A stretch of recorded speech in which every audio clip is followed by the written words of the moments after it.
Maintenant que vous vous êtes formé, que vous vous êtes renseigné, que vous avez approfondi un concept, une info donnée par l'entreprise, vous devez revenir vers celle-ci pour lui montrer que vous avez travaillé pour elle. Pour cela, vous devez absolument préparer de nouvelles questions qui approfondiront votre travail, ainsi que les réponses apportées lors du premier échange. Cette méthode s'applique aussi bien par téléphone, dans un salon ou en prospection terrain. Construisez de nouvelles questions en n'oubliant pas les fondamentaux. Ces questions devront être techniques, à choix multiples et centrées sur les besoins imminents. Une fois ces questions écrites, il vous suffit de recontacter l'entreprise pour lui expliquer le travail réalisé pour elle et continuer à approfondir ses besoins. Mais il ne faut pas oublier les fondamentaux vus dans les autres modules. Vous rappelez votre contact, vous vous présentez et vous recontextualisez votre appel. Vous lui rappelez votre échange précédent, les réponses apportées à vos questions, puis vous lui montrez que vous avez travaillé pour lui en lui racontant comment vous vous êtes formé ou comment vous vous êtes renseigné. Et vous approfondissez avec de nouvelles questions.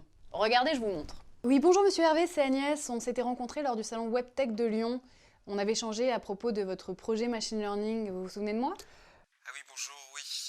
Oui, vaguement. Qu'est-ce que je peux faire pour vous? Alors en fait, voilà, vous m'aviez dit que vous utilisiez majoritairement le langage Python sur vos projets en cours et que d'ailleurs c'était une demande régulière de la part de vos clients. Oui. Comme je vous le disais, moi je développe maintenant depuis quelques temps et j'aimerais en faire mon métier.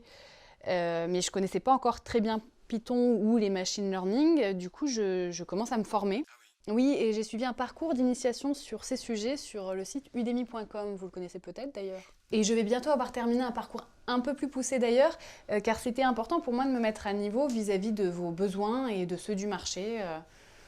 Par contre, j'avais une question. C'est impressionnant, je vous écoute. Et ben, je me demandais quel type d'algorithme vous donnait les meilleurs résultats sur vos projets. Alors, nous utilisons principalement des algorithmes de régression logistique. Vous voyez? Vous venez de prouver en moins de 10 minutes que vous vouliez lui rendre service et que vous étiez intéressé pour continuer à le faire. Grâce à votre posture professionnelle, vous avez gagné sa confiance. Il est possible qu'il ait envie d'aller plus loin et il vous proposera alors un rendez-vous. Si ce n'est pas le cas, provoquez cette rencontre et proposez-lui un rendez-vous. Bah oui, après tout ce travail fourni, autant tenter le tout pour le tout. Eh bien, merci pour vos réponses, c'était vraiment passionnant. En tout cas, je vais continuer à approfondir avec les nouvelles données que vous venez de me communiquer.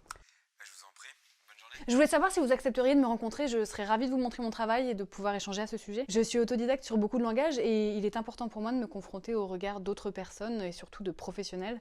Donc je serais vraiment ravie que vous me fassiez un retour. Eh ben écoutez, oui, ça peut se faire, attendez. Martine, mon agenda. Vous voyez? C'est plus simple qu'on ne le pense. Il suffit de respecter les fondamentaux. Identifions les besoins immédiats avec des questions techniques sur ceux-ci. Répondons à ces besoins avec la mise en place de preuves, de formations, de recherche d'informations pour prouver qu'on peut lui être utile. Ensuite, on négocie un rendez-vous. Bien sûr. J'espère que ça vous aidera dans votre recherche parce que je suis quand même là pour ça.